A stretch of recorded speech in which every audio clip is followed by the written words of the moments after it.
E no dia de hoje, a Transmissão Paulista acaba de anunciar seus resultados. Teve um crescimento muito grande nos seus lucros, uma grande melhora nos seus resultados. Então vamos conferir qual que é o dividendo projetado, o preço teto e quanto que eu vou receber com as minhas ações da Transmissão Paulista, já que ela é a principal posição da minha carteira.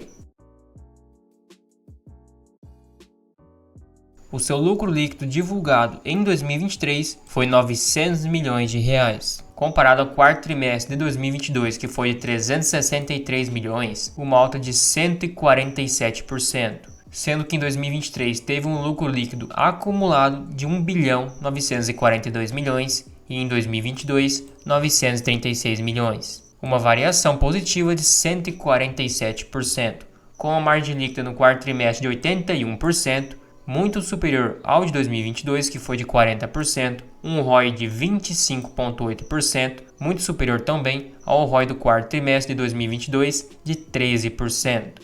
E a sua dívida líquida deu uma aumentada, como já era previsto, foi para 7,9 bilhões, mas com todo esse aumento do seu resultado, mesmo a dívida aumentando, proporcionalmente acabou ficando menor, sendo que ela teve um CAPEX novo de 617 milhões, um crescimento de 27%, como também já era o esperado, de acordo com suas concessões obtidas. E a sua geração de caixa, ou seja, seu EBITDA, também subiu 30% no quarto trimestre, um ponto muito positivo. Então a empresa teve uma recuperação excelente, sendo que o seu lucro líquido IFRS foi de 1 bilhão de reais no quarto trimestre de 2023. Também um aumento bem significativo. E a composição da sua dívida, basicamente 69% é em debêntures, dívida capturada pela própria empresa atrelada ao IPCA, 22% em debêntures atrelada ao CDI. Então o CDI caindo e o IPCA também se controlando é um ponto favorável para a quitação da sua dívida, 6,5% é pelo BNDES e 1,2% em outras dívidas. Então a empresa tem um cenário favorável em relação às suas dívidas. Lembrando que a Eletrobras detém 25 milhões de ações ordinárias e 210 milhões de ações preferenciais. Somando o total de ações, é uma participação de 35% e houve rumores no passado da venda dessa participação da Eletrobras, o que acabou abalando e derrubando sua cotação. Mas se tratava de uma sardinhagem do mercado porque não era nada confirmado, e mesmo a empresa vendendo essa participação não significa que a Transmissão Paulista irá perder fundamentos.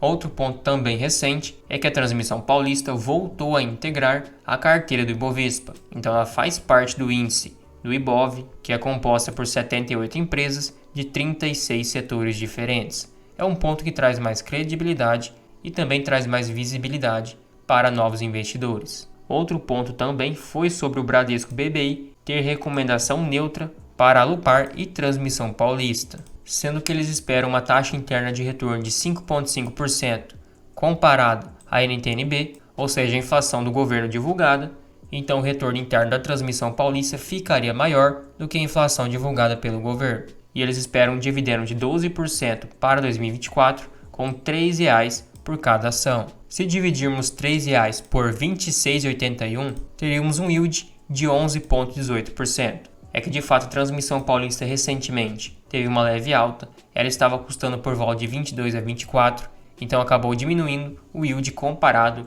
a esse dividendo de R$ 3,00. Sendo que hoje a Transmissão Paulista está negociada num ROI acima de 13%, provavelmente com o resultado do quarto trimestre atualizado aqui na plataforma, irá aumentar o seu ROIC. Com uma dívida bem controlada, uma dívida menor do que 3 vezes EBITDA, a diretoria divulgou que pagará 75% de payout. Com um bom crescimento de lucros também de 10% ao ano, é um crescimento fenomenal, e hoje ela é negociada a uma vez o seu valor patrimonial. A sua média é 1,14, então ainda um pequeno desconto, sendo que em 2019 e 2020, quando a bolsa realmente estava no patamar muito alto, ela chegou a ser negociado a 1,3 vezes seu valor patrimonial. E o índice de PL hoje está em 7,48, sendo que a sua média é 8,27, então há ainda um pequeno desconto também. E é uma empresa que tem um dividendo yield médio acima de 6%, então pode ser considerada uma boa pagadora, sendo que em 2022 não estava numa boa fase, pagou 4,6%,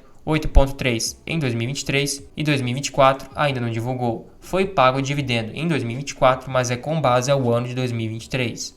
E 2021 e 2018 pagou dividendos recordes. e colocando 1 bilhão 942 milhões de lucro projetado, no caso chegaríamos a um dividend yield de R$ 2,2. Isso com o payout de 75%. O Bradesco BBI espera, na verdade, um crescimento de lucro no ano inteiro de 2024, chegando a um dividendo de R$ 3,3. Se ela pagasse esse dividendo de 2,21, que é um dividendo bem pessimista comparado ao do Bradesco BBI, e você estipulasse no mínimo 7% do yield, seu preço teto seria R$ 31,58. Se você estipulasse 8% de dividendo, seria R$ 27,63. Então ainda teria margem de segurança. Mas caso pagasse R$ 3,00 de dividendo por ação, se você estipulasse no mínimo 8%, seu preço teto seria R$ 37,50. Se você fosse bem mais criterioso e estipulasse 10%, seria R$ 30.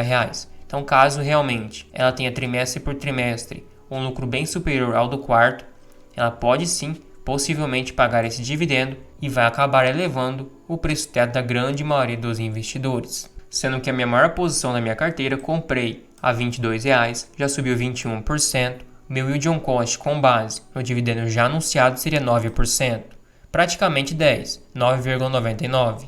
E se ela pagasse realmente R$ 3,00 por ação dividido por 22,07, eu teria um yield on cost de 13,59%, acima da taxa Selic e do CDI, fora toda essa rentabilidade que eu adquiri. E com minhas 207 ações, vezes R$ 3,00, R$ 621 de dividendos ganhos no período. Sendo que a Transmissão Paulista já pagou um dividendo lá em janeiro, no dia 15/1, 24 centavos por ação, juros sobre capital próprio. Eu recebi R$ 42,00 líquidos e vai pagar agora no dia 10/4, referente lá no dia 13/12 de 2024, foi essa Datacom, um dividendo de 1,96. O total líquido R$ 345.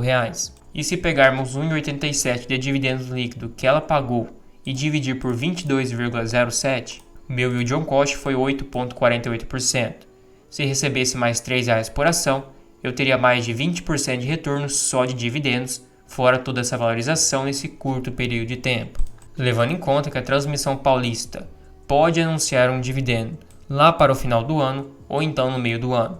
Tem pequenas chances. Como ela está tendo um bom lucro, está crescendo o resultado, e mesmo que sua dívida está se elevando um pouco, ainda está controlada, tem chances dela pagar mais dividendos este ano. E se formos comparar hoje as três principais ações de transmissão de energia, ou seja, a Taesa, a Alupar e Transmissão Paulista, hoje em relação preço sobre lucro, a Transmissão Paulista está mais descontada, preço sobre valor patrimonial também, EV sobre EBITDA, esse é importante, basicamente é o valor da firma comparado à sua geração de caixa. Também está bem mais descontada, principalmente comparada à Taesa. EV sobre EBITDA também. O seu dividend yield está maior e com a projeção de crescimento, ao contrário das outras duas, até porque a Alupar também foca um pouco na geração de energia. A Taesa em questão é a que está bastante endividada e não está numa boa fase comparada à Transmissão Paulista, que teve bons arremates de leilão. Então a Taesa precisa ganhar leilões para poder renovar suas concessões e não perder 1 bilhão de RAP com a Nova Trans e a TSN, que são as suas linhas de concessão. E hoje a margem líquida da Transmissão Paulista também está melhor, bem próximo da Taesa, provavelmente o site atualizando com base no resultado do quarto trimestre de 2023, a margem vai se distanciar mais ainda. O ROI da Transmissão Paulista está marcando 16% ainda aqui no site, mas o observado em 2023 foi 25,8%, um aumento de 12,8 pontos percentuais, bem superior ao da Taesa e o da Alupar, também com um ROIC fenomenal, se elevando mais ainda, ou seja, se a empresa conseguir manter o mesmo ROI e o mesmo ROIC por bastante tempo, provavelmente sua rentabilidade vai ser nesse mesmo nível. Então você conseguindo 18, 20% ao ano é uma rentabilidade mais do que o suficiente para te enriquecer. E está com CAGR de receita e CAGR de lucros de mais de 10% ao ano, enquanto as outras duas vêm decaindo lucro e decaindo receita. E a Transmissão Paulista também está bem superior no quesito evolução do seu lucro, da receita também leva bastante vantagem, e na comparação de rentabilidade, ela perde para a Taesa em questão. Mas em 10 anos a diferença é bem nítida, 808% para a Transmissão Paulista, 500% para a Taesa e 212% para a Alupar. O setor de energia, mais especificamente em transmissão, proporcionou uma rentabilidade excelente para os investidores. E 800% de rentabilidade que a Transmissão Paulista proporcionou equivale a uma rentabilidade anual de 24,5%. Fenomenal para uma empresa perene e consolidada. Levando em conta, claro, que a Taesa foi a queridinha de muitos por bastante tempo por ter um dividendo mais constante. Nesse quesito, claro, ganhou da Transmissão Paulista e da Alupar. Os seus dividendos oscilaram bem pouco e tiveram um bom crescimento. Mas no futuro, para o médio prazo, creio que a Transmissão Paulista terá destaque por causa de suas concessões e, terminando essa rodada de investimentos, poderá pagar um dividendo bem alto, maior do que já está previsto para pagar em 2024. Então, na minha opinião, Transmissão Paulista é a melhor opção hoje, em seguida a Taesa e depois a Alupar. Claro que pode variar de acordo com cada resultado trimestral apresentado, até porque o seu preço teto e sua tomada de decisão precisa atualizar também com base em resultados. Cotação acompanha lucro.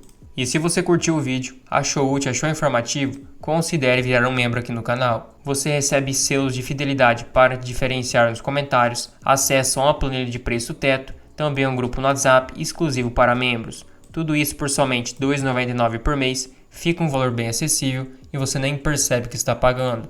Também não esqueça de se inscrever e ativar o sininho, assim você fica por dentro de todas as novidades e todos os vídeos aqui do canal.